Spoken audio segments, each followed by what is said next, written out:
on corruption will be noisy reverberates across the country, and the president is going out of his comfort zone, and sometimes his protocol is forced to play catch-up. They are not the only ones. Members of parliament are ahead of the Salaries and Remuneration Commission, and now they too are trying to get ahead of the Parliamentary Service Commission. Yesterday, the SRC was locked up in a meeting with their lawyers to find a way forward. But Kenya is broke. In fact, so broke that the Treasury is asking the World Bank to lend it some money. Just a fortnight ago, we learned that the third Eurobond was floated. The proceeds will go into paying maturing debts. Basically, we are stuck in a hole and trying to dig deeper that hole, hoping to get out of it. On Sidebar, we take you back to a period when we could not approach any Bretton Woods institution to lend Kenya. And before then, after that, my guest will reflect on the cartoon of the week.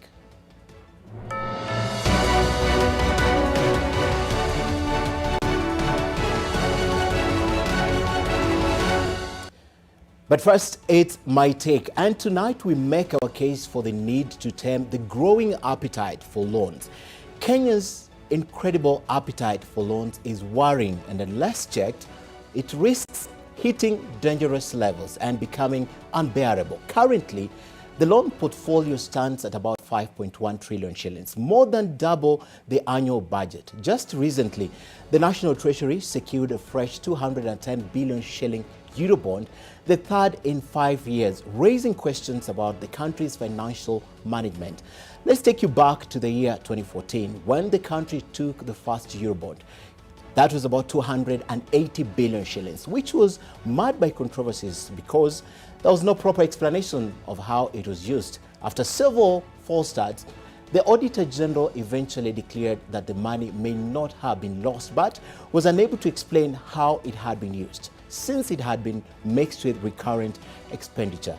Ordinarily, recurrent expenditure are paid from revenues, not loans. No prudent business uses loans to pay normal expenditure. It is not sustainable. And last year, the government obtained another 212 billion shillings in Eurobond. Again, there is no clarity of the use of that money. The trouble with the loans is that they crowd our cash for other priority needs. When the government collects revenue, the first duty is to pay maturing loans. In our circumstances, revenues have declined drastically for reasons including corruption and poor collection strategies. Even then, the National Treasury is under obligation to first repay the loans before funding anything else.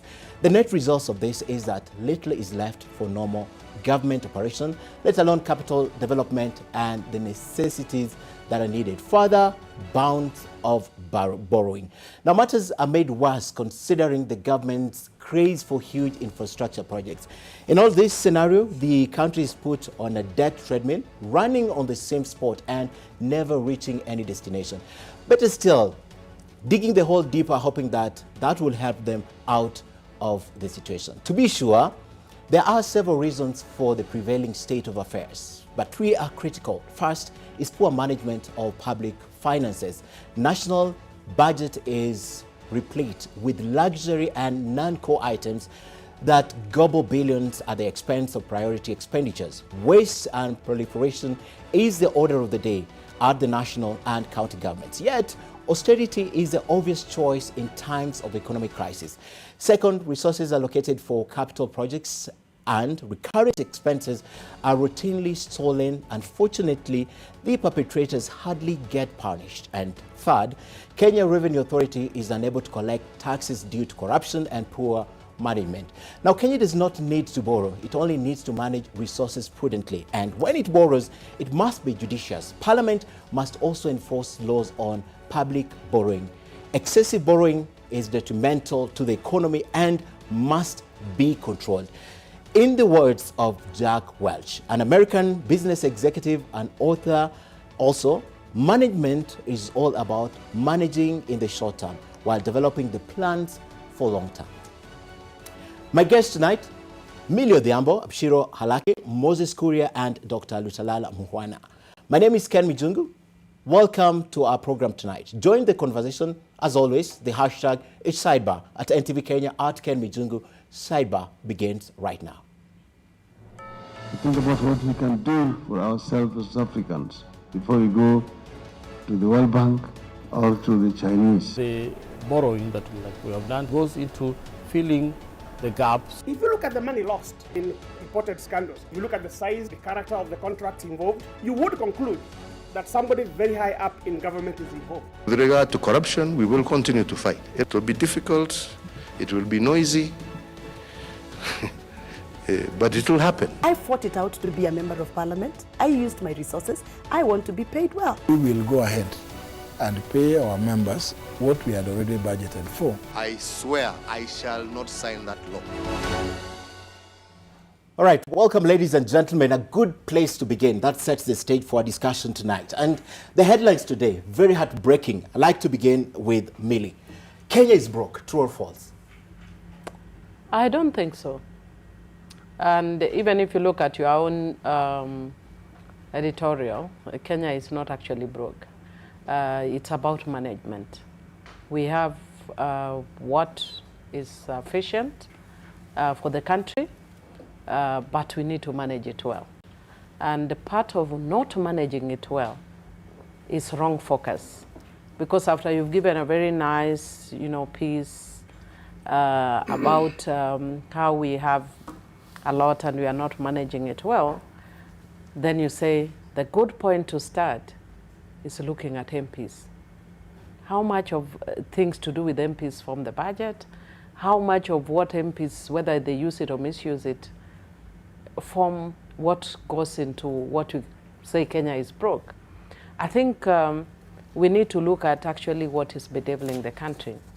And what is bedeviling the country is corruption.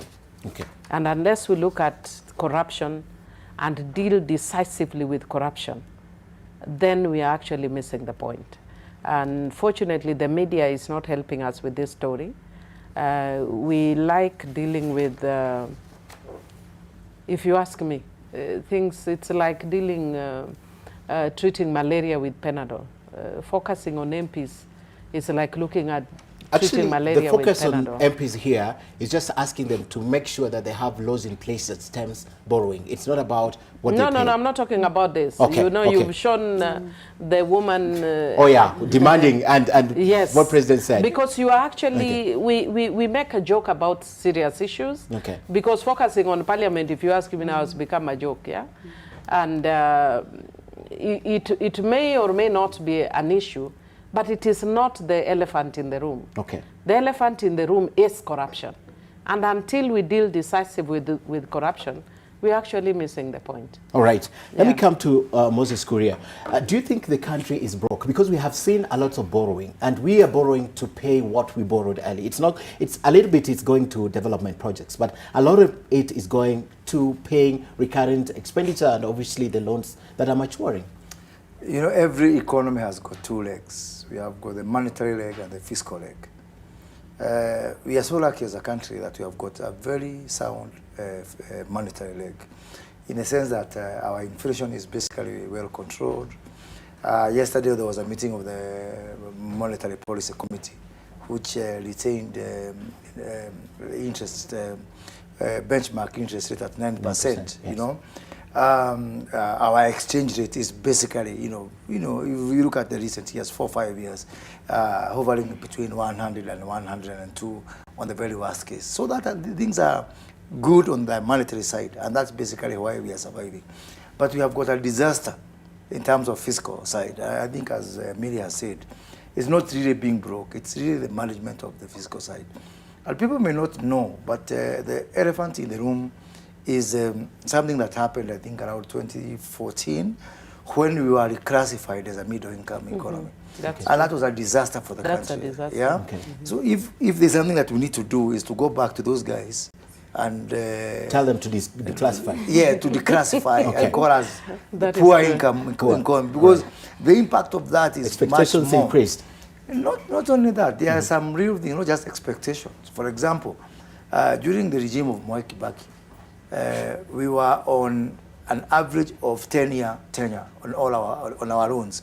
So if you take the basket of our loans and you divide by how many years, so the average was 10 years. Today we are down to 4 years. So I am a member of the budget committee with Mary here. And when we take Treasury to task and say, why are we borrowing short? Meaning, if you take a loan for 4 years, even before the economic impact of that particular loan, you've already started repaying. And this is because of middle income status, because middle income status robs us of the concessionality of our borrowing. Just today, I was flabbergasted to learn that we are having a meeting with the health committee, and you look at the donor funding, and this year the donors are withdrawing from every other project or the program. Because of the way we've classified it. Rich people don't need help. Yeah. But why would you take an issue with that, and yet we have increased our expenditure as a government? Look at the budget, where we were when we were a country that is coming up. Look at that. Look at also the fact that we have expenditures, for example, the budget. How much is it? Right? Look at our GDP. How do they classify as the way they used in 10 years ago? Yes. So the big animal is the middle income status classification. But of course, we have got the whole issue of expenditure. And that's where you look at, for example, counties, which we didn't have before this constitution. Now we are haggling whether it is 326 billion versus 310 billion, as if that is pocket change. But that's a lot of money. When Mwai Kibaki took over in 2002, our entire revenue collection was 200 billion. It was 75% of what we are now sending to counties, you know? And to imagine that now 310 billion is going to counties alone. Mark you, these counties have got drivers, they have got all sorts of employees duplicated all over. And you know, the Public Service Commission has got no control. I honestly think it's time we get all the county employees seconded from the Public Service Commission. Okay. I think we cannot talk about being declassified. We have moved from that. It's impossible. I don't know what will take us back to being declassified as a developing nation. I don't think it's possible at this point in time. But talk to me, Abshira, about it. Are we broke? What is the reality? Because they seem to think we're not broke. We just need to re-strategize and look at the prudent management of what we already have. Thank you, Ken. I don't believe we're broke as well. But it's how we're using these resources. And we should never equate borrowing with brokenness. America borrows, the richest countries borrow. Borrowing is how modern economies work. And sometimes, but it's how the borrowing or the money that is borrowed is utilized. If it's utilized for big infrastructure projects, for instance, what is the return on those investments? Is it spurring growth that is trickling down to the lowest levels, and therefore then it makes sense? So in terms of us being broke, it could be yes and no. Of course, if you're borrowing to cover like fiscal deficits, then of course then there's a problem, because you should be borrowing for investments, and those investments must have returns, and those returns must then spur an economic growth that then trickles down to the lowest levels, and this is how an economy then creates wealth, and everybody else, you know, enjoys the fruits of the economy.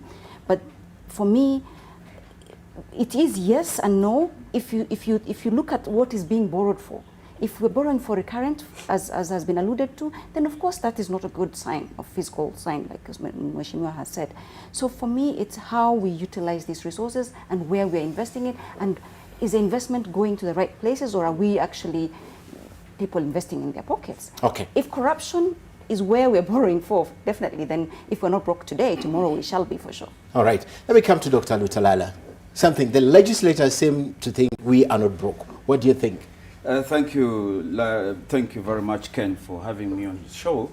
First and foremost, the dictionary definition of being broke means what? That you are unable to spend what you have in the most profitable manner. Looking at your newspaper headline today, yes, and going deep into the analysis, they are equating this situation to where you earn 100 shillings, but you spend 128 shillings. That is being broke. If you are borrowing, and again borrowing to repay what you have borrowed, then clearly what definition do you have other than being broke? I agree with what the honorable members have said. They're actually giving reasons as to why we are in the situation without admitting that we are broke. I understand where they're coming from, and I respect that position. But given what we have before us, we are broke. All right. Is it true that we are borrowing more than we earn, more than we collect, more than we have budgeted for? Of course, the statistics are there to show, and I wish you had called an economist here. He would have done, he or she would have done more justice. But what the figures are indicating is that we are borrowing more than what we are raising as revenue. Okay. And in fact, we are borrowing to spend, not even to invest. We are borrowing to pay salaries. So we are borrowing to eat, not to invest. Okay. That is a broke nation. Okay, that's a broke nation. I like that. Before I come back to you, because I know you'll have responses on what he said. But if that is the definition of brokenness, then every country in the world is broke. Because every country lives beyond its means. That's a fact. But ours, they're projecting by 2020, we shall hit 10 trillion. Then that will be a record, because that will be... Already we are on a record, Moses. No, we are not on a record. 5.1. 5.1, our GDP is 10 trillion. So we are on 51%. America is on 110. Japan is on 120%. But we can't compare the economies with Kenya's economy. You can't compare US as an example, Moses. You don't compare sizes of the economy, you compare ratios. That is the real economics. So I think our problem is far from being the quantum of it. It's when we are now borrowing to pay debts. Yes. It's just symptomatic of something else. Okay. When you are recurrent expenditure far much outstrips what you are spending for future generations.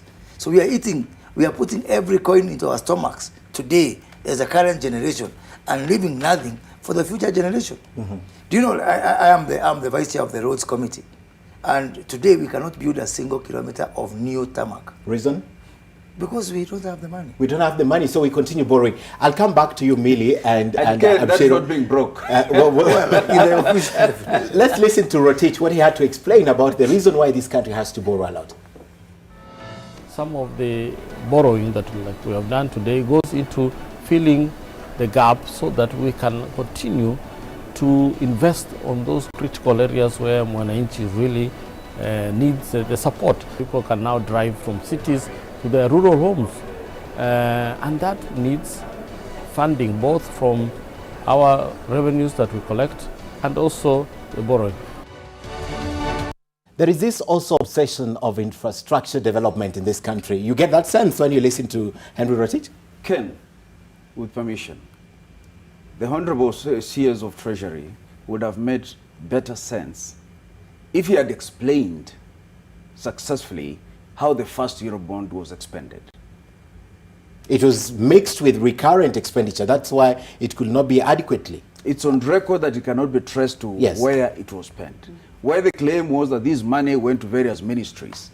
Those ministries have no explanation as to how the first Eurobond was spent. Perhaps because they don't know that it was Eurobond money that was in the ministry. For information, Ken, yes, if you read this newspaper, accompanying the request for the loan from the World Bank, which is urgent,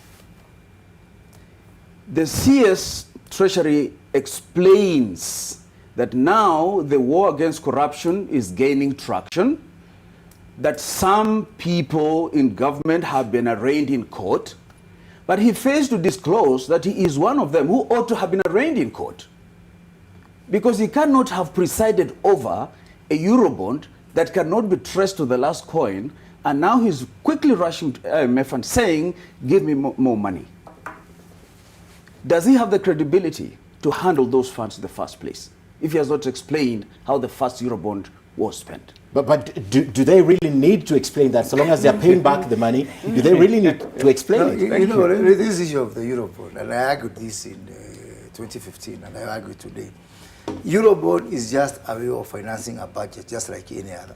The question then becomes, which part is financed by the Eurobond, and which one is financed by your tax collection? And within that muddle, unless now we want to run two parallel budgets, So we say now this is a budget for development and this is a budget for recurrent. Otherwise, it's just a way of saying, since I don't have revenue today to be able to pay for that which budgeted. But the simple answer, where did the Eurobond go?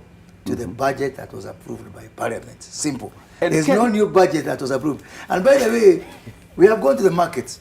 See what politics does. We have borrowed the same. Because now we are in a better political environment. Nobody's asking where this Eurobond is going.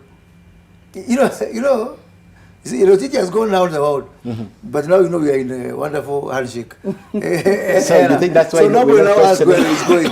But because right free, and I think Edward Uko did tell us, you cannot say segregate. Now Eurobond now is road. Now tax is tissue paper for this ministry. It's all muddled up in and anybody. Okay. Yes. I want to respond. Ken, it is not possible. Mheshimiwa and Mheshimiwa Mili sit on the budget committee, and sometimes this waste and these leakages happen at the budgeting process, right? Not sometimes, a lot of always. times. In fact, always. To be honest, sometimes corruption is actually budgeted for, right? At the formulation. It is. Budget has three stages. It has formulation, execution, and control. Now, when you talk about the Auditor General, you've jumped to control. But before the control happens, you guys, we as legislators have the role to ensure that it's not budgeted for in the first place. So again, we need to, as legislators, take responsibility that perhaps have we also presided over a formulation process that actually allowed some of these things. So again, for me, in fact, it's very good you guys are sitting on the budget committee. The place to watch is the formulation stage. By the time it's being executed, if it's already been approved at the formulation stage, how do you have the authority to ask something that has already is being expended against a budget, approved budget, for instance? Actually, what I was going to say, yes, that, and I've said it here actually before, I think in this show, that the first place to look is budget. Yes, I'm not an economist, I'm a lawyer, but it's been very interesting to me when I look at our budget, and I like equating the budget to my house budget. There's no concept, the concept is pretty much the same. And if that's why I'm telling you Kenya is not broke, I can see, like now the whole of this week, we are meeting departmental committees. We are sitting until 9 and 11 p.m. meeting departmental committees with their budgets.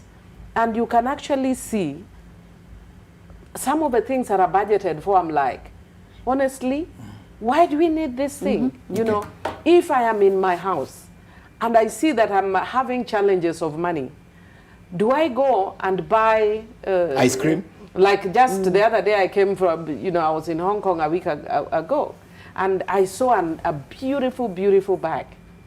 And I desired it with all my heart. But you couldn't But buy it was 245,000 Kenya shillings.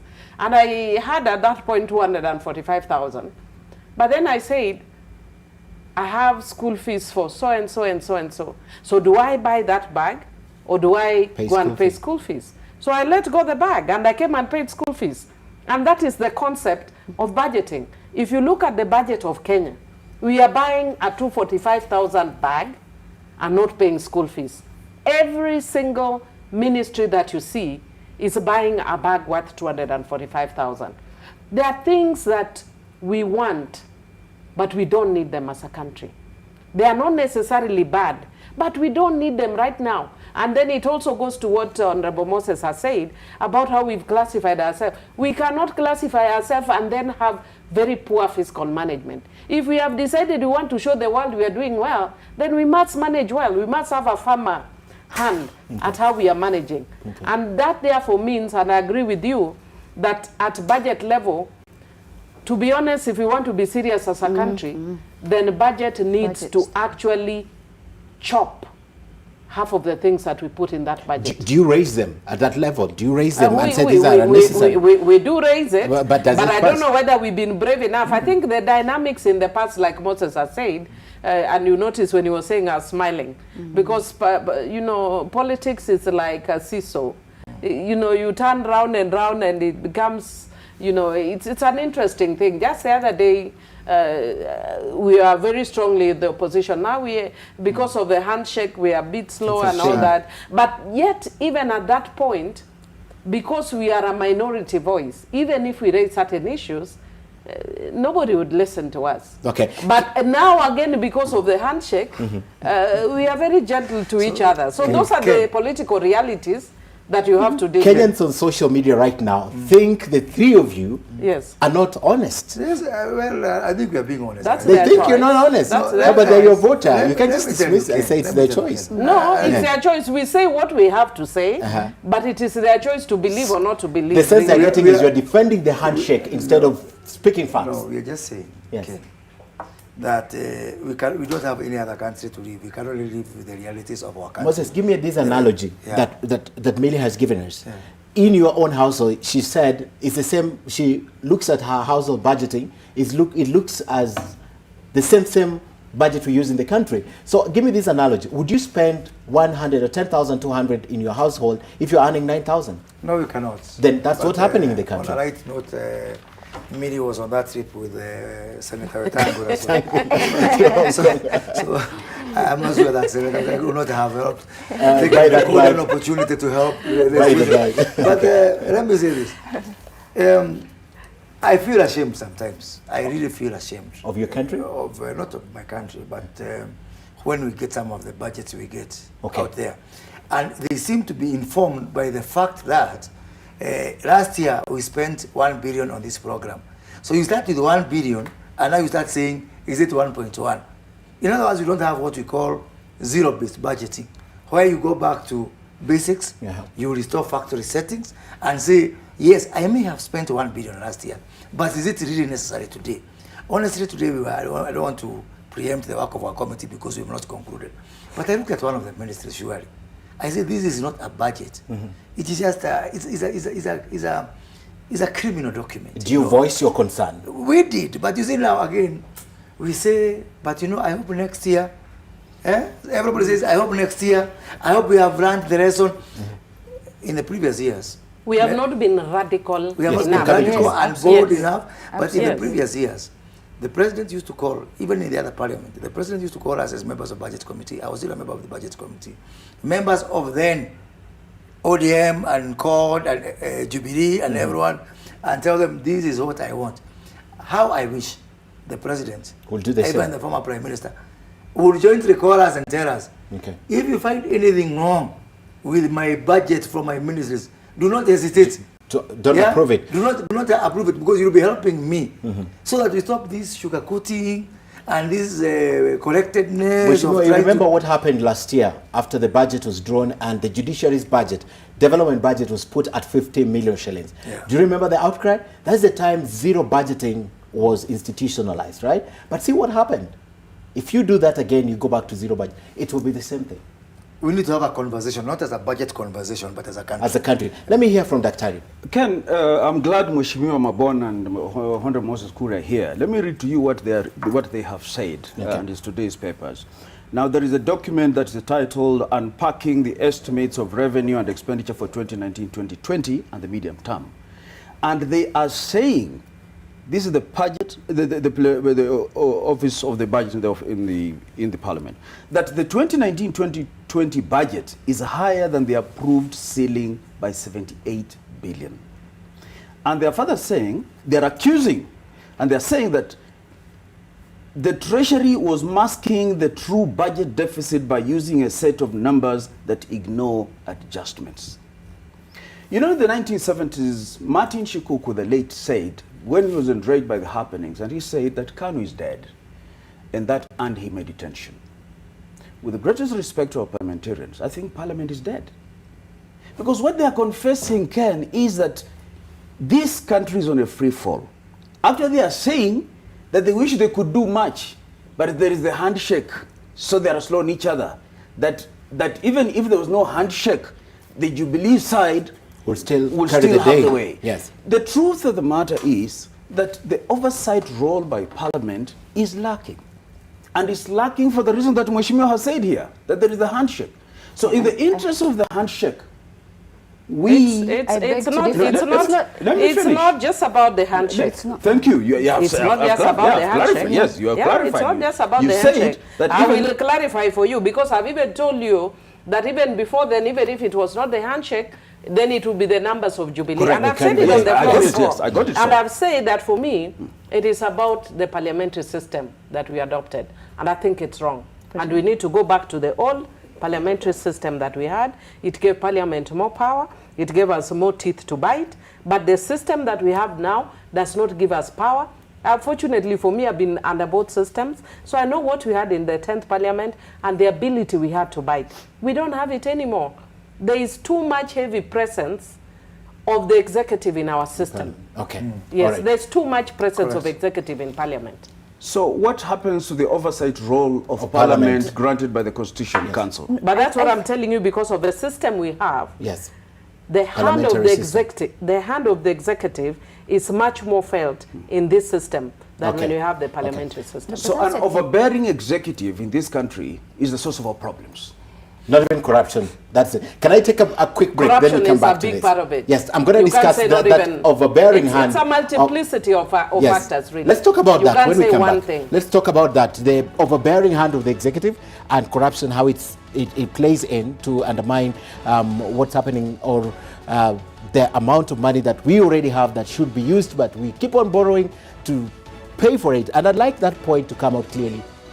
If we're borrowing to pay maturing loans, where are we headed? Where are we headed? Let's take a break. We'll be right back.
paid instantly. Play now.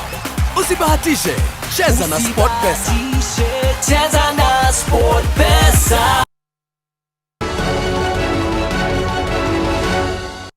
With regard to corruption, we will continue to fight. Regardless of what will be said and done, we will fight. And we will fight, and we intend to fight and win.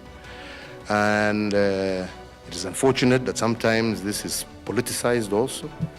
But as I said, this is a fight that Kenya must win. And this will happen. This will happen. It will be difficult. It will be noisy. But it will happen. It will happen. It will happen because there's no going back. And this is an agenda I just want to be very, very, very clear about. And welcoming you back, I'd like to relate to what the president is saying. This is not the first time the president has said it will happen. It will happen, it will happen, and it will happen. It will be messy, but it will happen. You get a sense that it's a song now in the mouth of the executive. And one of the things you've said is the overbearing hand of the executive, right, in the affairs of parliament is one of the root causes of what's happening. So I'd like to clear with this. I stopped you, so perhaps pick it from there. Ken, you know, the war against corruption, the worst war to fight is an institutionalized corruption. And in this case, from what, even just listening to Mheshimiwa, the two Mheshimiwas who are actually members of the budget committee, is institutional capture, where the corruption is so institutionalized, even as the president is saying we will win, that will take a lot of time from what I've seen, because it is so ingrained in the institution that the budgeting system, the recruitment systems, all the systems are corrupt. Even the borrowing, why do you think the borrowing is not bad per se? And the reasons why at the beginning, and I'd like to revisit that quickly, the reason why we said perhaps we may not be broke, but it's just that we're using our money badly, is because you can't have a broke country that has been rebased to middle income. You can't have a broke country that has a 5.6% economic growth. And they just said most donors are stepping back. The donors are stepping back not necessarily because of the middle income status, but perhaps maybe because of the corruption that's now so prevalent that they're thinking, if I give my money, it might just go down the drain, the corrupt ways. And we have seen the major projects that have been implicated in the corruption, from NYS 1 to KPLC, dams, the Aurora dams, all this, and the list goes on and on and on and on. So for me, what we need to look at is our oversight role. It's not even the oversight, because we must be part and parcel of the formulation of the budget, and then we've left it to the technocrats. Because what happens when it's brought, sometimes things have been padded so much. If you're not really, an expert in the fiscal, in finances, you might miss some of these things, right? So for me, I think it's just, especially at the formulation stage, we must make sure that the technocrats are really watched properly, are oversighted properly, and the budgets, even if it means the government shutting down, we say no. In Senate, for instance, what we've done with the county level, and you've seen, even though, of course, it's a lagging measure where we are actually going after the audits have already been done, but at least you've seen what is happening. We're making sure that every single governor will be accounting for it. And what we've done in the CPIC, for instance, EACC now sits in the CPIC. And we don't even write to them the recommendations. They pick out the things themselves, and the next thing you find something is being done. So to the best of our ability as Parliament, both at national level, National Assembly and the Senate, we're trying to do that. Where we perhaps need to pull up our socks is at the formulation stage. At the formulation stage. And that's where Moses comes in, and Millie. I think what is corruption in Kenya today? Corruption is stealing money outside the established process. That is the definition of corruption. But if you steal within the process, you are fine. No, that's not corruption, Mheshimiwa, isn't it? I'm saying that's our own version. Institutionalized, which is the worst kind. Which is the worst kind. He's right. He's simply saying that thieves who steal within the system are okay. They seem to be okay. Because we follow a personalized approach to fighting corruption, as opposed to a process-based, systemic approach. Okay. Because if we follow systemic one, we are going to ask ourselves, where did we get it wrong? Where did the rain start beating us? And it's right from budgeting. Because today in budget, I can sniff it. I have no evidence. But I can sniff hii pesa ni ya kukuliwa. Okay. Hata hii ni ya kukuliwa. I can sniff it. Right at the budget stage, you're looking at the presentation it is from... not difficult, Really? Really? Tell hii pesa ni ya mtu fulani. When the budget comes and it is presented before you, you can tell from a distance. How can you tell me? In fact, how can you tell? But why should educate me? Yes, why should educate me. Yes. Without even indicating to you which one? Yes. There is one, I don't know if he remembers, that we made so much noise and it was removed. As a committee? Yes. Okay. There's one that was removed. Why didn't you just be bold and tell Kenyans? No, I will not tell you. Huh? But we made so much noise in the last budget, and there were some budget lines that were removed. But you see, it normally, just like the way, you know, my sister said, that sometimes it's cushioned so much that it requires a very keen eye to actually see, to identify. Yes. And even then, you have no evidence. You don't have any evidence. Then how do you boldly tell us that you can see? You got a hand feeling. And that's what I've been saying. We need to have, first of all, a very broad conversation. Beyond the finger wagging and the pointing and shouting and warning and all that, we need to have an honest, broad conversation. You mentioned something, that if the president and the right honorable Prime Minister, former Prime Minister, would come and tell you this and this, be vigilant, you think it will work? No, well, that's just part of the process, but also we need to have a broader conversation as a country. You know, if we would stop all the shenanigans and the political side shows and all that we are fighting today and say we are dedicating all our national energies to asking ourselves, what is the problem? And we start with diagnosing the disease, not with coming with medicine in the pocket. Okay. Because that's a problem. And then we move this discussion from corruption per se to value for money. Okay. Because if you just do an acid test based on value for money, whereby you find somebody is buying this phone at ridiculous amount, yes. you know. So it's not really about corruption. In fact, if you look at the itemized budget, when I used to sit in the civil society, I was actually the chair for the civil society and the governance, justice, law and order sector reform program. And, you know, that was kind of my first serious intact with the budgeting process. And I was shocked at the amounts of money that would be put, like in civil society.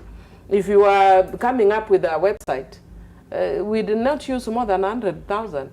But then you go to the government and you are being told a simple website, 10 million, 20 million. Okay. For something that in civil society, you will do no more than 100,000 shillings. If containers for 80,000 were bought at that price, I believe you. Does this bother you, listening to this? Does it bother you? It bothers even us. As legislators themselves. Okay. But before, can I just say something, yes. Ken, before he answers? Go ahead. I just wanted to say something.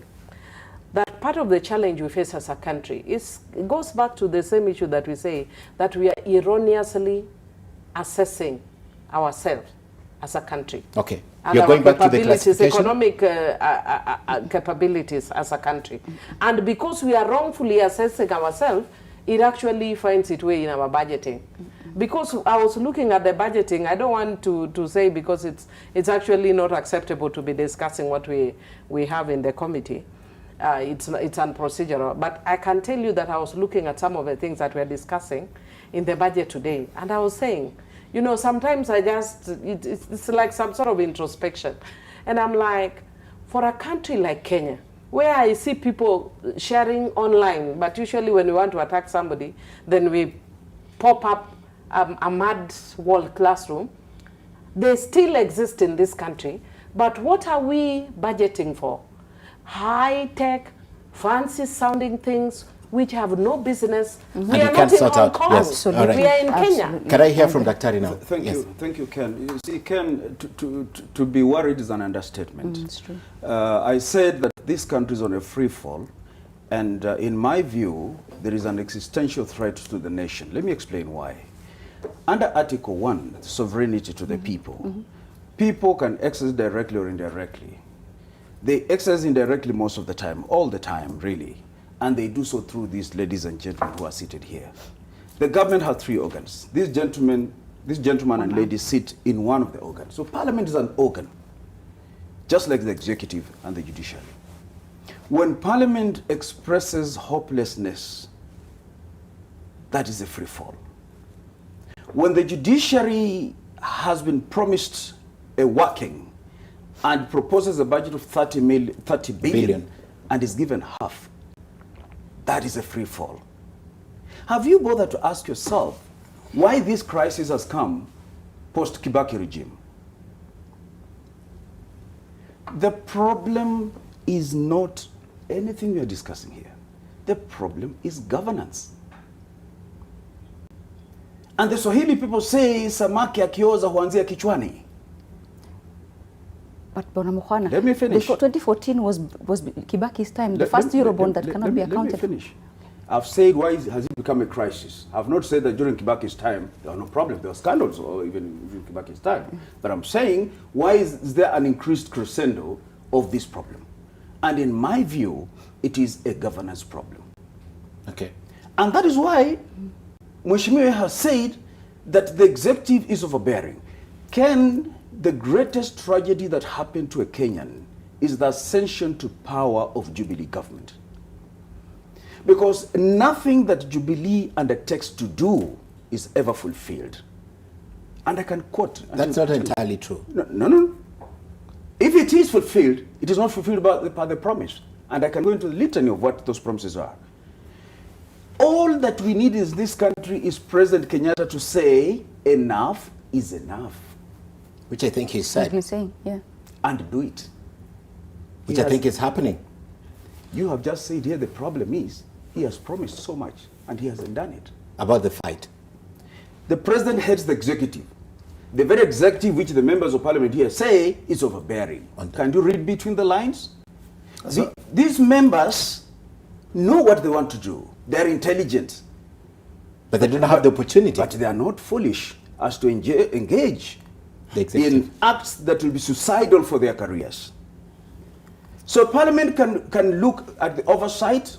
They can sniff, as Mheshimiwa said, they can sniff that this one belongs to X, this one belongs to Y. But that's where it ends. Okay. Can I say something? Is on his own. Okay. Can I say something? Moish, I'm told that I have to take a short break. Just 1 minute, a quick one. Then we come back. You will say what you want to say. We'll be back.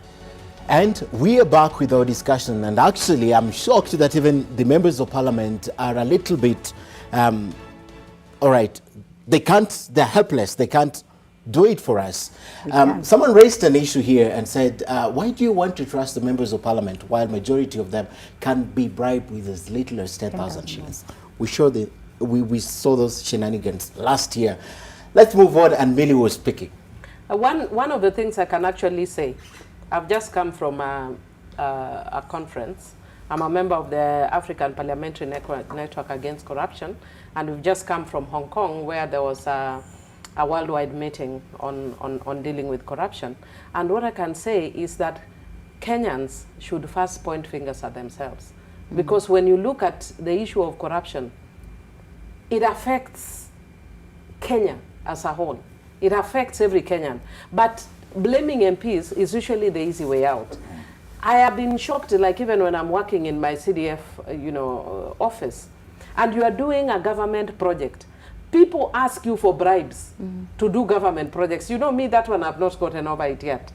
Somebody tells you, we want to pay this, where's my cut? You are cut for what? It's not my money.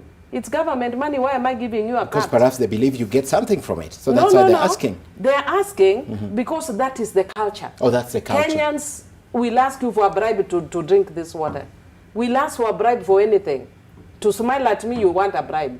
You know, that's what we become as a country. So it's no longer about whether MPs are bribed 10,000 shillings. It's about whether you, who is saying MPs can be bribed 10,000 shillings, whether you bribe or you also bribe. Okay. Because it is a problem in the entire country.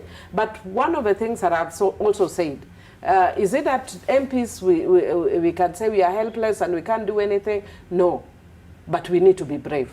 We have not gotten to the point where we are brave, where we need to take radical actions. Right now, we also must be able to deal with political realities. The political reality is such that we are not yet at a point where people can take those radical decisions. But if Parliament had matured enough in terms of, political movement and growth. I would say 50 years after independence? No, I'm not Mheshimiwa? talking about 50 years. I'm talking about this parliament. I'm not even talking about last parliament. I'm talking about this parliament. And I'm saying if this parliament had matured enough, I would want to actually compare this parliament with the 10th parliament. I will not even compare with the last parliament. The 10th parliament was braver. I saw us taking some very radical stance. I remember one situation where we were called by the Prime Minister and the President, and we were asked to take one direction. And the members stood and told them, yeah. I can tell you for a fact. Members said, we respect you, but we are not going that direction. It was something harmful to the members, of the public. This parliament has not developed those guts yet. But you saw what happened during the Finance Bill 2018. Did you see what happened to the Finance Bill 2018? There were brave members of Parliament who came out and said no to that Finance Bill. You remember? But see what happened? The executive got its way eventually. Yes. Yeah. But even so, if you are consistent in but doing Honorable that. Millie, what do you attribute the braveness of the 10th Parliament to? Since you can compare. Sorry. Yes, I will tell you, it is the system of governance. It is the system of governance. It is the fact that, for instance, that members of the executive were members of parliament, and we could hold them accountable immediately. It was not about waiting to call a cabinet secretary, waiting in their waiting rooms for 4 days when you also have your own constituency obligations. If, for instance, we had an issue with internal security, we would deal with the minister direct. And if they did not deal, we remove them. That's how we removed Kimunya, for instance. Ken, thank you. I agree with Mheshimiwa when she says the system, but I also have what I think is an answer to why there is lack of this bravery in this particular parliament, and it has to do with the political configuration that came in post-Kibaki time.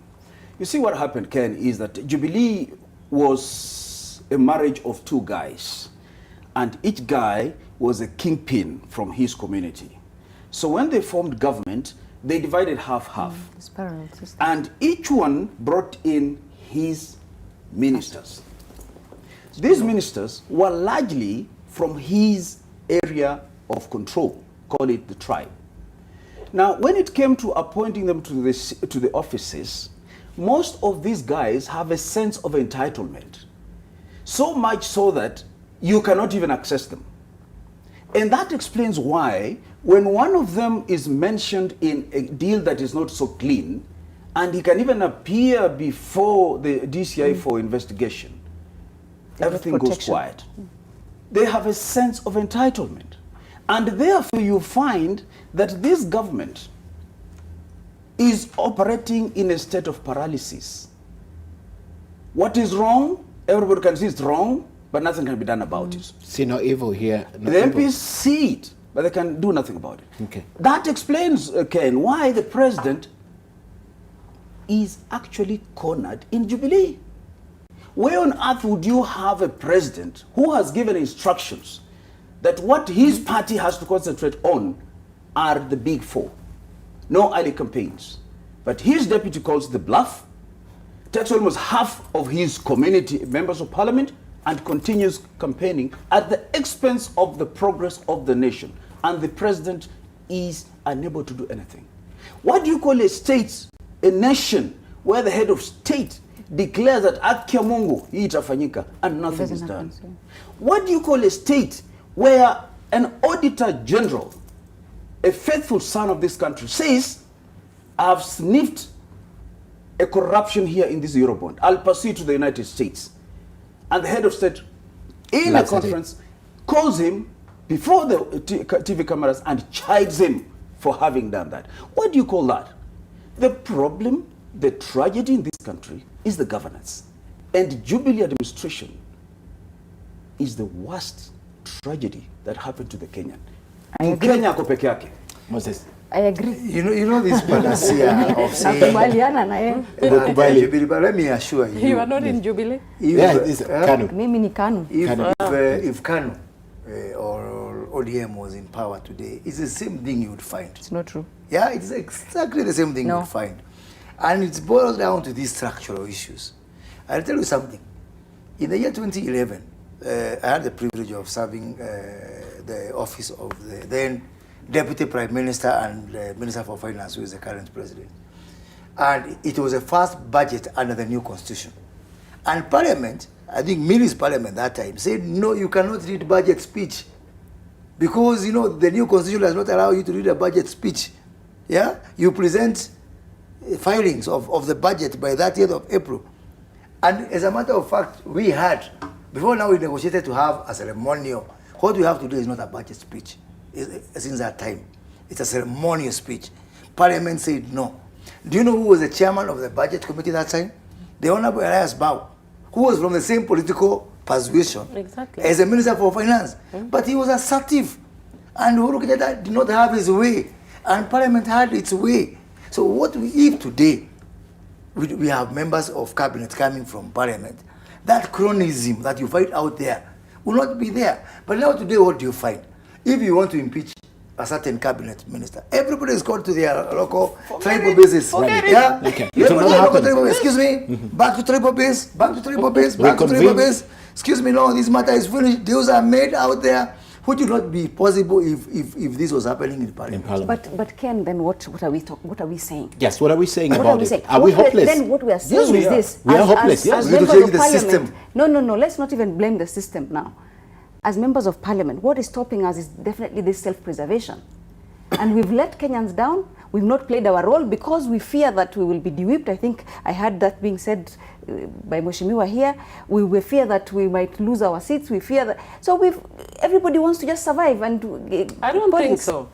I don't think it's an issue of everybody wants to survive. Even if I wanted to take that action and I took it alone, I'm actually doing nothing. Yes. It has to do with the configuration, reconfiguration of parliamentary system, reconfiguration of the executive, but above everything, the president must now stop talking and act. It's no longer about talking. But the president to be taken seriously. No, it's not even just that. Let me tell you, based on actually the examples that I've seen, that I was seeing in Hong Kong, the countries were sharing, even small countries, big countries, that have made a difference, that have turned around. The president at some point stopped talking, stopped threatening, and actually acted. And that's what the president needs to do now. He needs to act. He needs to come on heavy. He needs to make an example. And then people will fear. And also the president needs, just like Moses was saying, let the president call Parliament. We can agree to disagree, and we can agree to agree. Like in the case that I was talking about, when we met President Kibaki and the Prime Minister Raila Amolo Odinga, they used to call us very frequently. Sometimes we agreed, sometimes we disagreed. But that alone will push the country forward. Okay. Yeah. I want to offer some consolation, if it will, to Mheshimiwa, that you can stand alone. Yes, she was from the civil society. She and knows you have what before Mheshimiwa can do. I still do. Yes, I still do. Yes. Because we just want to make a difference. It doesn't matter. It made the difference. Yeah, it doesn't. It will make a difference. Even I even have a but it louder voice doesn't make right a now. difference. Yes. In 1970s, the late Martin Shikuku, Koigi Omwere, Saronei, and others stood out when everybody else feared to. They made a difference. Let me now tell you, the icing on the cake of this Jubilee tragedy is this, the handshake. I have said the handshake is a scandal. It's a fraud visited on the people of Kenya. Through the handshake, even those who were so dirty during the fights, those whose orders were responsible for killing Baby Pendo, are now wasafi kama pamba. We were told that the handshake will bring peace. But what peace? Temporary peace. We were told the reason why the handshake was done without the other three, Honorable Musalia Mudavadi and the others, is because they were cowards. Where in the Constitution does it say that cowards don't have a right under the Constitution to be involved in the BBI? And now the BBI is only for guys for Mheshimiwa Uhuru and Mheshimiwa Raila. And they're going around collecting views from all Kenyans, which views will be fed into the referendum question. This is another disaster, and Kenyans are not saying, because once Baba has said, it's okay. Once Uhuru has said, it's okay. This country is on a free fall. The BBI ought to be restructured and involve others, because what happened to the constitutional requirement of public participation? You go for Eurobonds, you don't involve the parliamentarians to approve, and yet those are the people's representatives. Bwana, who are others? Sorry? What do you mean by to involve others? Who are these others? I've already said, when Honorable Raila left NASA, he said the reason why he went to Rambe Avenue alone is because the others were cowards. So are you then? We need a BBI that is all-inclusive, my sister. Where is the civil society in BBI? What is the religious community in the BBI? Where are the cowards, the so-called cowards in the BBI? They don't have a say? Guys, another scandal, political mega scandal is being created, and we are okay with it. And yet, come referendum time, these guys would have coached the questions going to the referendum. So the referendum result will, yes? Ken, what I can say. Whom have I been involved in public participation? Ken, what I can say. They're going around. What I can say.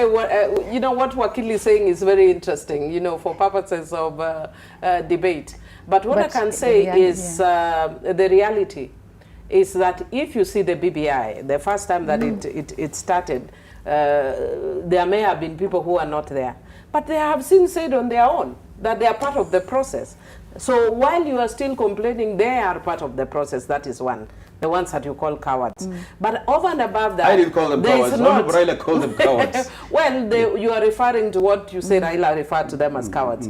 But even so, what you are talking about public participation, there is a team that is going around, which does not include me, and they are talking to the public. I see adverts and the public is involved. But then again, that you're actually defending that as a lawyer. No, I will explain myself. As a politician, perhaps. I'm not shocked. I am shocked. No, I'm not shocked myself. And the reason why I'm not shocked is that they have advertised, because they do it in the very... Was there public participation in the construction of BBI? Was there public participation? Yes. Yes, there's public participation. In the construction, in the initial, when it was being brought together. Oh, you mean the team? Yes, the team. Was there public participation? Oh, you are talking about the team. Yes. Was there public participation? The Constitution requires public participation. Was it there? No. But even BBI has no framework in the Constitution. No, that doesn't. It doesn't have framework, so how would there be public participation in that? You know what? You know what? Yes. Public participation is not public participation just because it is in the Constitution. There's a lot of things that we do in Parliament that are not spelled out. Then what enforces it? What enforces it? What enforces it if it's not the Constitution? I would say if you gave me the chance. Yes. So what I will tell you, number one, you start, normally even if you look at the constitutional process, and I'm happy I was in it, the constitutional process is both a legal and a political process. So it starts with a political process, which then evolves into a legal process. So please, relax. The political process will evolve into a legal process. Involving two? It will evolve to a legal process. So you shouldn't be worried, because the Constitution of Kenya basically evolved in the same manner. That is where the process is. It started with some of us demonstrating. Demonstrations then were not considered part of public participation. Okay. But we demonstrated on the streets. We were beaten by the police. That was not part of public. Being beaten by the police was not part of public participation. Let's hear from the Senator. But it evolved into a constitution. Yes, I just want to speak on he's having a problem with the two. Yes. Remember, those are the two presidential candidates anyways. One day, they were the ones that had, the biggest chunk of the two whatever of the votes of the votes. Yes. But also, it was the two that were at each other. One was had been declared people's president, and the other the constitutional president. So, and the bloodshed and everything else came as a competition between these two people. So they took it upon themselves to rectify what they felt they were causing as a result of probably having offered themselves for presidency. And so, for me, really, it's not such a bad, provided then they went ahead and meeting everybody. They included others. And included others. At what stage have they included others in the constitution of that And BBI? why do you define others as Musalia and Wetangula and what? I've talked of religious society. You talked about religious society, about the civil society. The civil society. But my question is this. Coming before the BBI. Senator, my question is this. From what you're saying, I just had Mheshimiwa say, this country is our country, there's nowhere else we're going. I've had a lot of people say that this country belongs to all of us. But from what you're saying, this country belongs to Raila Odinga. I am not saying that. I am not saying that. I am not saying that. That is a narrative. Let me finish, Yes. You know, I'm not saying that at all. But remember, we had the two front runners and the two that on whose behalf the blood was shedding. If they felt upon themselves, if let's say I felt if I take political responsibility like they did and said, look, we're the ones who ran for this presidency, it is our supporters, and at this point all others are either on this side or on this side. Remember, are you in this country? And now the two have to benefit from everything that happens in this country. No, that's the translation. Ken. And what we want to tell you is, in many words, you are actually pushing the language of the dynasty. Exactly. And no, I'm just asking questions. I'm just asking questions, and I'd like to speak to Moses in this. No, let me say. Yes. And I'll tell you that the greatest thing that has happened in this country for me politically are twice that I've seen.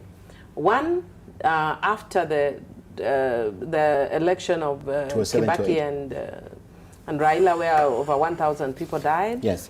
And then there was a peace accord that was signed. And there were very many naysayers that didn't want that peace accord to be signed. But actually, for me, that's one of the times that we've actually had the best governance system, you know, at least that's known to me. It may not be best worldwide, but at least for Kenya, if I compare 10th, 11th, and 12th Parliament, it was one of the best times. And in terms of accountability and everything, that was good. During the handshake, this country had come to its knees. Even though we were saying things were all right and everything, things were not all right. So let's acknowledge that the handshake... There's no denying that. Yeah, it has actually calmed things. But in terms of going forward, I hear when people are saying, okay, now we have had the handshake, how do we move forward? And we are actually, if you look at the BBI, it's trying to get a way of moving forward. But we are not giving it an opportunity. Let me listen to Moses. Moses, please weigh in. It is about bringing the Kenyans together. It is about bringing a new government. He's very quiet. He's very quiet. Probably he's a beneficiary. Because he wants to be a presidential candidate. Knowing too much is costly. And in this matter, I know too much. Okay. That's the problem. Fair enough. Okay. Because, you know, 2010 I was here. And 2010, Kibaki and Raila pulled everyone with them. The whole country was seized of a moment. There was that moment which you could feel. But we were not friends, and you know that we are not here for going for elections together.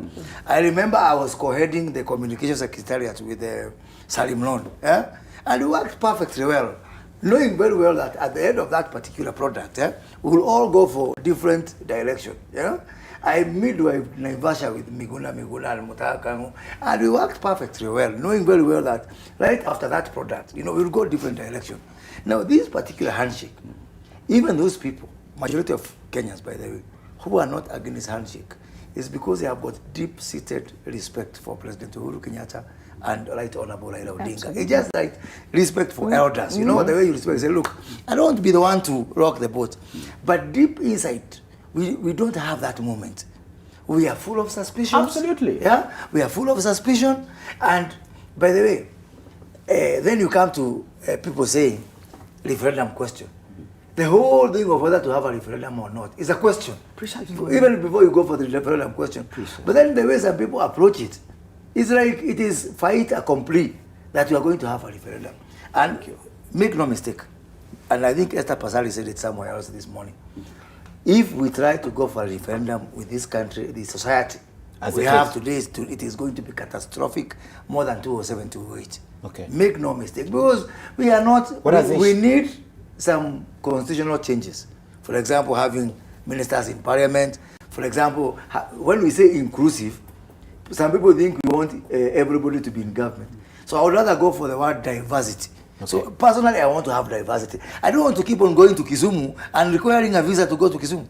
Because right now, in the past, only 2 years ago, you couldn't go there. No, I could go, but it's like you had a visa and some panels, you get into a tinted car from the airport. Right? Now you can walk on the streets of Kisumu. It is manifest finances. We need to have that, and we need to entrench it. Okay. Last week I was supposed to go for a state visit to Suba North, and we're going to do this at some other time. That's the country I really want to have, whereby I want to go to Mita and merely to come to Gatundu.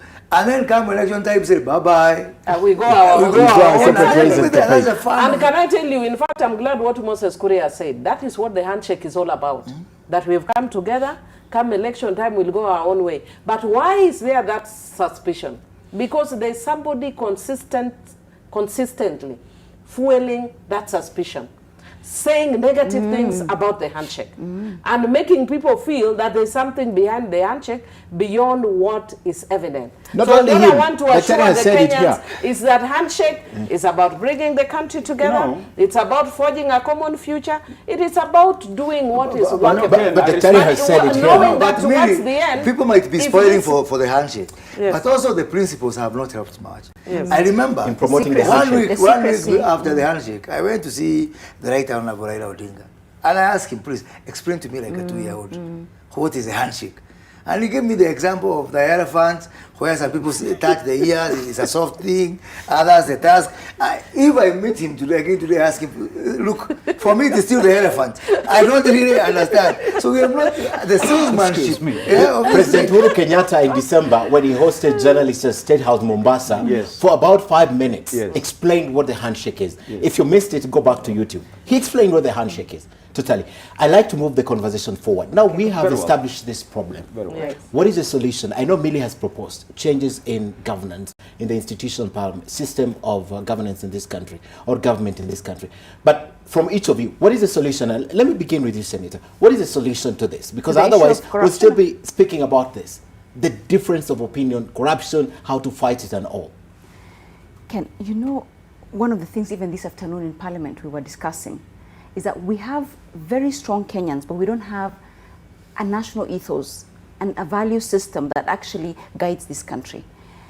It could be, we could talk of governance, and of course, Wakili Mukwana has put it very well that, we really have a governance issue. And this is why, when we talk about people coming together, and I will repeat this again, we Kenyans have a very negative approach to things. We're a bit cynical, and rightfully so, because we have suffered a lot in the hands of a lot of things. But let's say Uhuru and Raila have done this, what they thought was a good thing, the handshake. What are the others then doing, or us even as Parliament, doing on our part to make sure that we are working towards this? So for me, this is from where I sit. I agree that we must change our governance structure. We must make the civil service work for everybody, the country work for everybody. We must stop the corruption, basically by making sure that we fight this corruption not just by words but by deeds. So far, we've seen a lot of people running to on Friday everybody is arrested. But if they only last those 2 days in that cell. Over the weekend. Over the weekend. On Monday, everybody is out. And if you have an anticipatory bail, you not even go in. Absolutely. But what I'm saying is this: we cannot fight corruption just as it must be preventive, not just from the criminal aspect only. Because by the time the criminality and everything else, it's already too late, to be very honest. Okay. So for me, I think we should look at a preventive approach where we look at our governance, like everybody has said, but also beyond that, where we look at other things. Which big fish, for instance? And again, what is happening is even the big fish that have been arrested, it's been on very flimsy things that are not provable. So in fact, I think they're not flimsy. No, there were those some of the ones that don't have godfathers are the ones that have been put there. Or if you're the ones that have a godfather that will immediately come and protect you, they won't be touched. Okay. The ones you see are the ones who don't have a godfather. Or alternatively, who don't have, or who are not in, or who are in Team Tanga. All right. How do we take this forward? In terms of a solution? Yes. To ensure that if he says it will happen, it really happens. First of all, to be honest with you, Ken, this is 2019, but we are not in 2019. We are living in 2022. So I don't see a solution because Honorable William Ruto has sensed blood. He has smelled blood. In the sense that somebody wants to stop his ambition. And between now and 2022, nothing will come in his way. Therefore, Honorable Uhuru Kenyatta will continue operating from the corner in which he has been boxed, even in Jubilee quarters. Therefore, the Big Four agenda is a smoke screen. And what's behind it? What's behind it? Yes. Zero. Okay.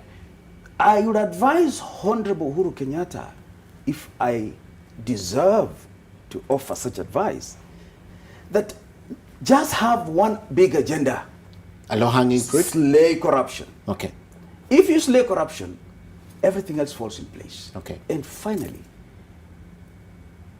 we have an executive presidency. Honorable Uhuru Kenyatta must do what it is that his office requires him to do.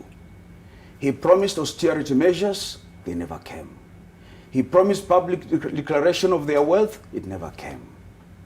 What has the president got to do with his powers? So until and unless Honorable Uhuru Kenyatta decides to do what it is that he promises to do, there is no solution. And if he does what he has to do, campaigns for 2022 will stop. Concentration on the Big Four will come. But I've said it should be big one, corruption.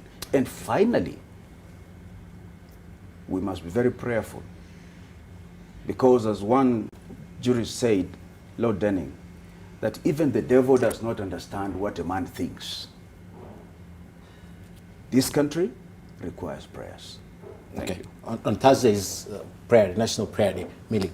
Well, that is true, but then it is bringing in a different aspect that I don't want to start at the tail end of things, which is actually the issue of prayers for money, which has become a very shameful thing in this country. It's very sad that the church has turned to... Prayers for money or money for prayers? Money for prayers, prayers for money, all that. It's the same Did I say that? No, you didn't say that, but I'm saying, okay. you know, you are saying the praying for this country kind of, you know, has raises that concern. The connotation. Not necessarily the connotation, but it's just brought to my mind the fact that, you know, the church has really come into disrepute in the last few months or so, and the church used to be a place of refuge for a lot of people, but now we have politicized the church. And so even as you're saying we pray, I think people should focus on a lot more on individual prayer.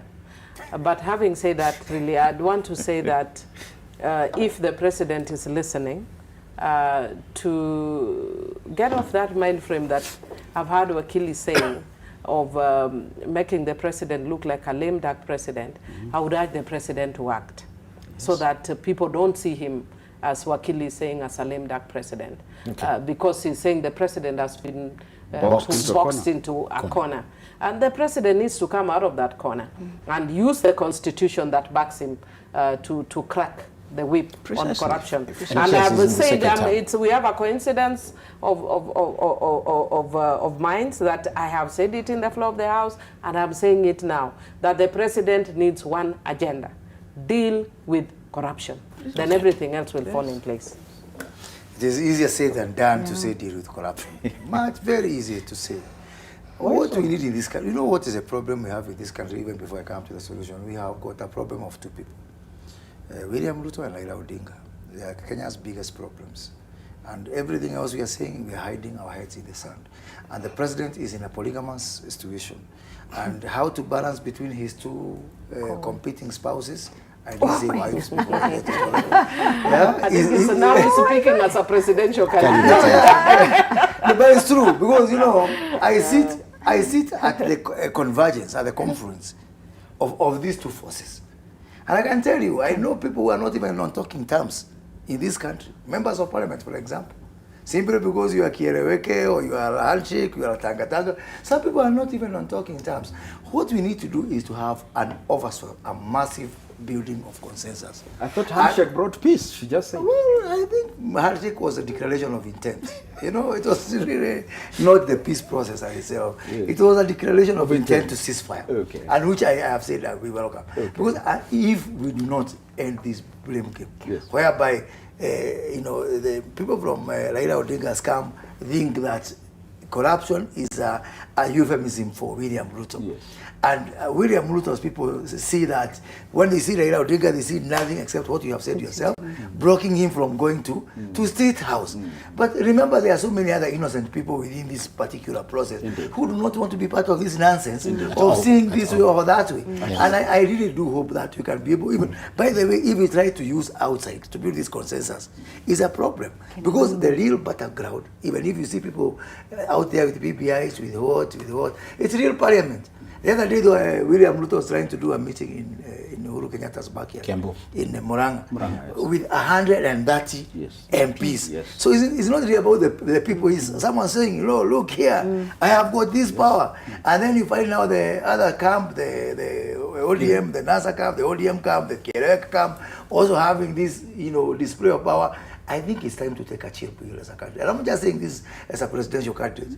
I'm saying this as a battle-fatigued combatant who is tired of all this. Yes, you will. Yeah. And that's why I like handshake, because I'm not fighting anymore. Yeah, by the way, I'm living a very healthy life. We've talked about everybody else and what they should do. Yes. But as members of parliament, I think we should also look at ourselves in the mirror and say we've failed Kenyans, and we accept that we must do more ourselves. Because be it whatever it is, be it the oversight we're supposed to do, be it the representation we're supposed to do, be it the budget process that we're supposed to do, we also haven't done. And I think it points to our self-preservation. We should accept it, take political responsibility for it, apologize to Kenyans, and strive to do better going forward. All right. Ladies and gentlemen, time now for Toonside. I'd like to show you a cartoon and then we discuss it for a minute each. Then we come back and close the show. All right, let's take a look at this. All right, that's the cartoon that I'll put around all the screens so that they'll be able to see it near them. If you could, Mike.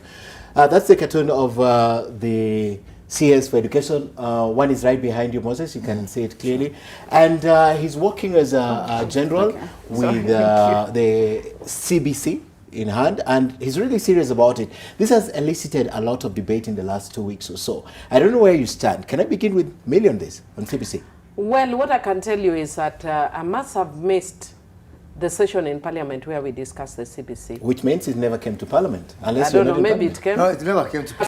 So that tells you there's a big problem. That tells you there's a I can't be a parliamentarian and with that knowledge of what's happening. The only knowledge I know about CBC is from the media. Sosion fighting with Magoha. Yes. That's what I know. So that's what I know about CBC. When Magoha's name came to when it was before Parliament, I really went around urging my colleagues to to accept. Accept it. Okay. In fact, I think our position requires a rule and all about, and that's why I was supporting him for education. Okay?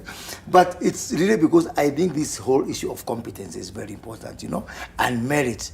I devoid of what you were saying before, people trying to do tribal balancing in matters education.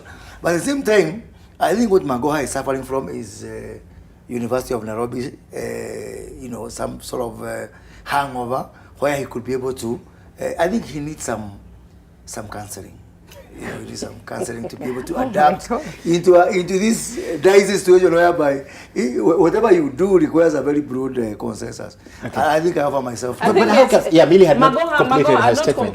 Magoha has found himself in an area that is not ordinarily used to.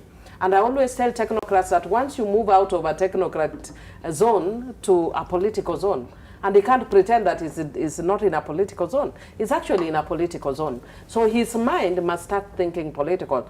And the first rule in politics is participation, consultation. And he may be very good, and people were praising him actually before he was appointed, but now people are complaining. Okay. He needs to find his path back. It's not too late. Let him consult. It might be the best system. But right now, even me, I have no clue. I know CBC is Magoha's Sosion to us. We don't go fishing out and saying, what is competency-based? Why is Sosion fighting? We'll politicize. And even when actually the only time I've spoken is to say, Magoha, speak to Parliament, speak to teachers, speak. A lot of things are solved by speaking to each other. Okay. Just speak to each other. I actually would like to support Magoha. You know, he may have got it wrong in terms of the consensus building, but in terms of the urgency to fix our broken education system, I support him 100%. And I hope that as Parliament and as stakeholders will have the goodwill to perhaps support him if there's some steps he's overlooking, and support him, because really we have a broken health system, we have a broken education system that needs fixing. If we have someone like this that is so anxious and has the sense of urgency to fix these systems, let's give him the hand he needs to do this. But can we understand what he's doing? Absolutely. So that we support him? I agree with the fact that he should consult, he should come to Parliament and other stakeholders, but the urgency that our education system requires, I'm quite happy with what he's doing. But let's also have the goodwill to support perhaps our technocrats that are a bit maybe overzealous or may have used to working in a different way, so that then we give them the fighting chance. So I haven't spoken. Yeah. Moses had spoken. No, he was just responding to everyone saying. Okay. Thank you. Now, Ken, just like Jubilee has demonstrated complete lack of rule of law, this is another one. How does a change of education system come into being? You begin by conceptualizing the idea. You consult stakeholders. That is where public participation, as anticipated by the Constitution, comes in. You then reduce it into a draft paper, finally into a session paper which finds its way in Parliament, where the parliamentarians discuss the session paper. There is a session paper. I had retroactively. Okay. After the fact. I had a panel here that said there's a session paper on the same. Have you looked at what you still say? But the difference is the members of Parliament are saying they have not seen it. So without tracking my flow of thoughts, then the parliamentarians have a look at it, because through them we exercise our sovereignty. So if you don't involve parliamentarians, you are defiling the Constitution.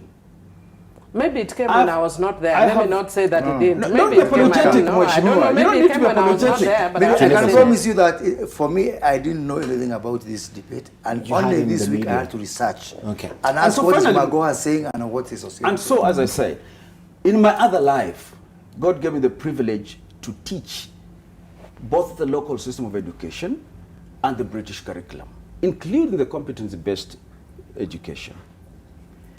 It cannot work in the manner in which it is proposed, for simple reason that there is no adequate preparedness on the ground.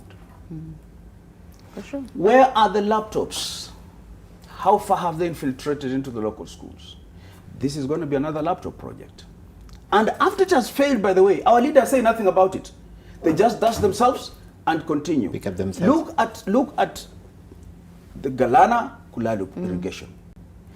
Billions sunk, no apology to the nation, no shame to say that we erred, and now again in this budget they have money for other smaller dams.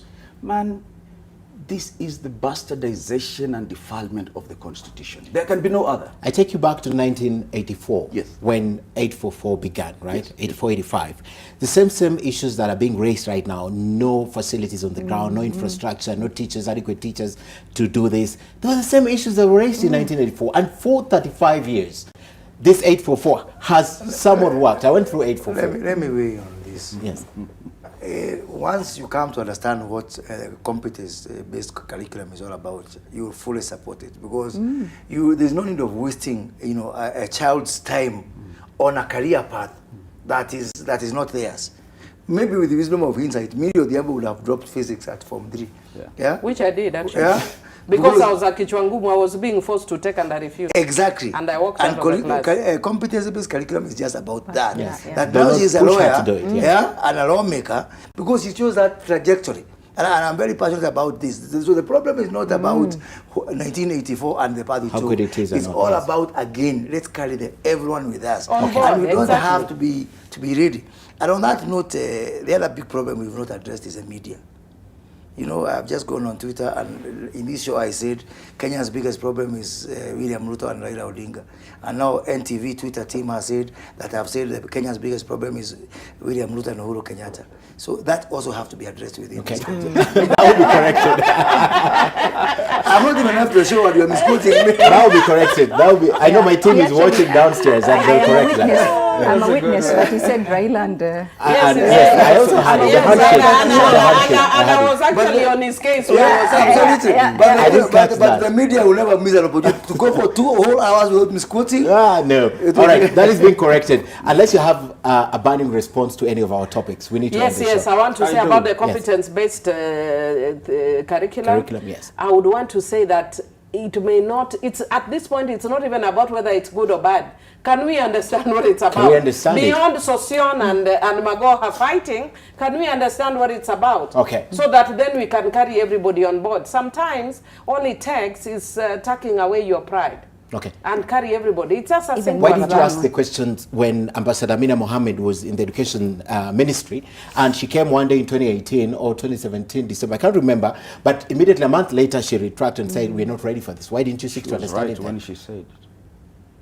Why did I seek to understand? Yeah, to understand CBC then. Mheshimiwa Peter Kaluma texted me and told me the same thing. He said, as a member of parliament, I don't understand. Can someone explain to me that if I don't understand as a member of parliament, how do you expect Ken's mom at home to understand it? Right? Perhaps that's a reason for you also next time to invite the chair of the education committee. We tried. We tried to do that. But it was 2018 December when Amina said, we are not ready. And in January 2019, a month later, she came and said, we are now ready for this. Then shortly after, yes. Honorable Amina was right, professionally, but wrong politically. Okay, that's what happened then. Okay. I agree with the Honorable Moses Kuria that the CBC is a wonderful curriculum, prima facie, on the face of it. But that's where it ends. You must get it right. So let the government go back to the drawing table, swallow its pride, as you say, tag your pride, and do it right. It's a wonderful curriculum, but as it is being implemented, it is being pushed the way the laptops were pushed, and it is going to be catastrophic if they don't retract their steps and do it right. It's a wonderful curriculum. It's a good opportunity for our children. All right. Thank you, ladies and gentlemen. Let's do the final part of the show. So tonight, we voiced our concerns over the unending appetite for loans. Less than a fortnight ago, another Eurobond was floated. Days ago, we were told that the government is looking to have the World Bank advance it some funds also. Regardless of the reasons, this cannot be healthy. I'm yet to find any justification, save for the explanations from the government. Did you know there was a period when the country was doing so badly that no Bretton Woods institution will touch it? Specifically, IMF. Let's take you back to the year 2000. Kenya had been locked out for about 3 years by the International Monetary Fund. Retired President Moi was still in charge. Now, these were the headlines. Let's begin with this. Then, how IMF will fund or pump in funds. That was the first headline. If you can read below that headline, President Moi was so delighted. In fact, he explained to Wananchi his struggle to get us back to that list. Now, Kenya had to adhere to conditions set by the IMF for the resumption. Now, this included major freeze by the government, postponing projects, keeping domestic borrowing down, and some action on the Kenya Anti-Corruption Agency then. That's not all. President Moi went ahead to warn cabinet ministers and government officials against putting their hands in the cookie jar. He, in no uncertain terms, told them they will get fired if they touch that cash. But come January of the following year, 2001, out of the 14 billion shillings advance, there was a delay of 8 billion shillings disbursement after the opposition raised issues. And in February of 2001, there was a make or break deal with the IMF. This was because of the deadlock on the draft constitutional reforms bill, which should have been signed within a fortnight by key Ufungamano Initiative members, led by Mutava Musimi then. Then, take home is this. It's possible to exist without or within our means. For 3 years, it was hard, but the country managed. Tough times call for tough measures. A good place to end our show tonight. Thank you very much, ladies and gentlemen, and thanks to my team here. And thank you for watching. We are all online. We go off air, but we're still online. I know they'll be responding. And apologies to you. Thank you. Have a good night. Next week, Tuesday, same place.